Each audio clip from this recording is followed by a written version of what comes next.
to Mr. Summerhayes' History Revision video podcast. That's a long title, isn't it? This time we are doing Egyptian medicine.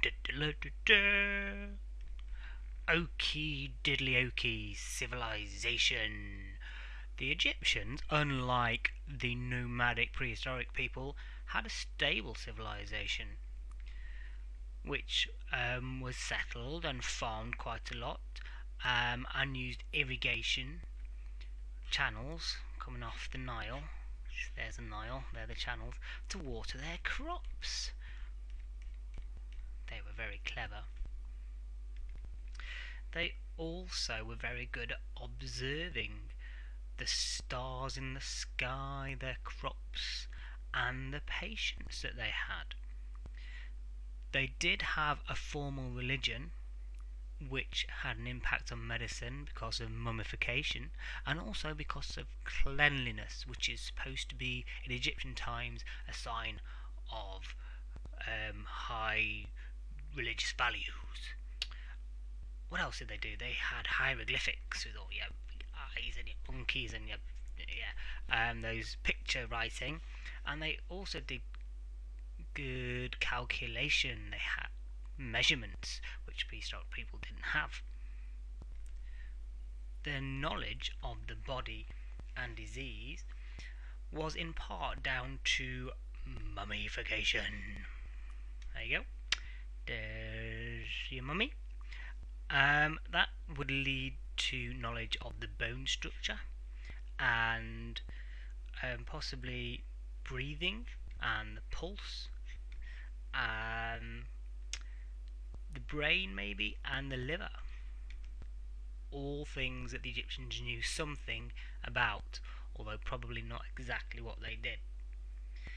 They, because of the channel theory used in farming, there you go, there's a channel, and there's a farmer, they put that theory into practice in the body and believed that all the different channels, your veins and your arteries and all that sort of stuff, and your esophagus, were the same. So they got that wrong. They did still believe the gods, there they are, some Egyptian gods, make them bigger for you to see. Egyptian gods, rah, exactly. They caused disease, bad gods. And they did know, though, that you couldn't stop that. You couldn't change that. You can't change the gods, but you can unblock the channels. So they did, for the first time, begin to look for ways to actually heal other than religious and heebie-jeebie stuff. Okay, surgery. They could reset dislocated joints. They could mend broken bones, and they were very good at using bandages. There's my rubbish picture of a bandage. It's more like a clog, but it was a bandage. They didn't do anything under the skin. They didn't really go there. They didn't know much about it, apart from where the organs were, because of taking them out for the synoptic jars in mummification. There we have found some surgical implements. Oh, they look medieval. They're not medieval, they're Egyptian. They look dangerous all the same. But we know that they would have had no anaesthetic, so surgery would have been painful, and only herbal antiseptics, which wouldn't have got rid of a lot of disease. Diagnosis and treatment in Egyptian times. Well, the doctors asked a lot of questions, like they would do now if you went to a doctor. They could take your pulse, they would look at what was wrong with you and possibly even touch it, and they looked in the books or the scrolls for what it could be, because remember, the Egyptians could write their little squiggly symbols and stuff. They did have herbal treatments. They did trade with other people around Egypt, so they were either local herbs or they were ones that are bought in. Honey was used, which actually does work, as well as various other potions and herbs. They could measure them using a measurement called the row, RO, and that meant that they were able to be more logical and measured when making the amounts, and obviously that will be written down. They did something that was called sympathetic magic, so maybe you would have a pig's eye, that's a pig's eye, if you were going blind, Stevie Wonder glasses, and stuff like that.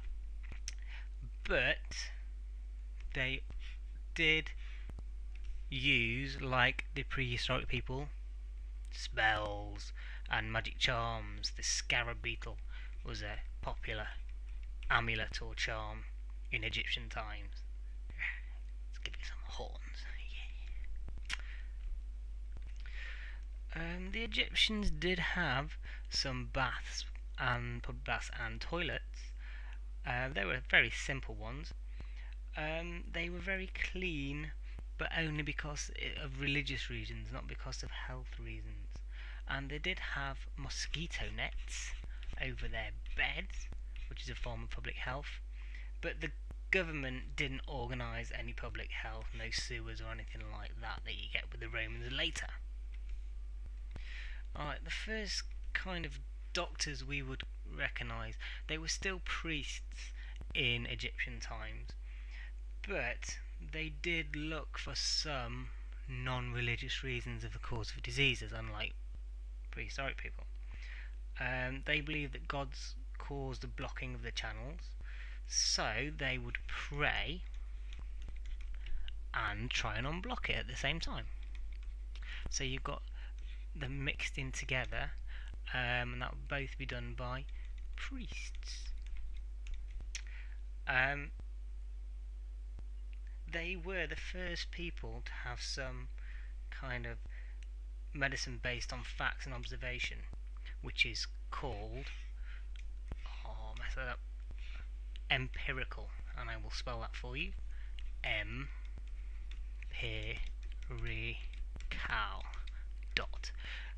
Means that you are basing it on fact and observation rather than just superstition.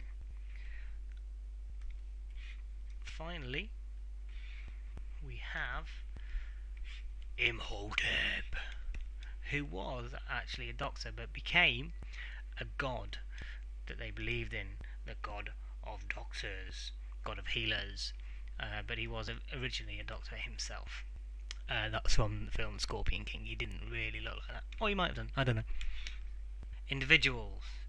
Well, you could say Imhotep.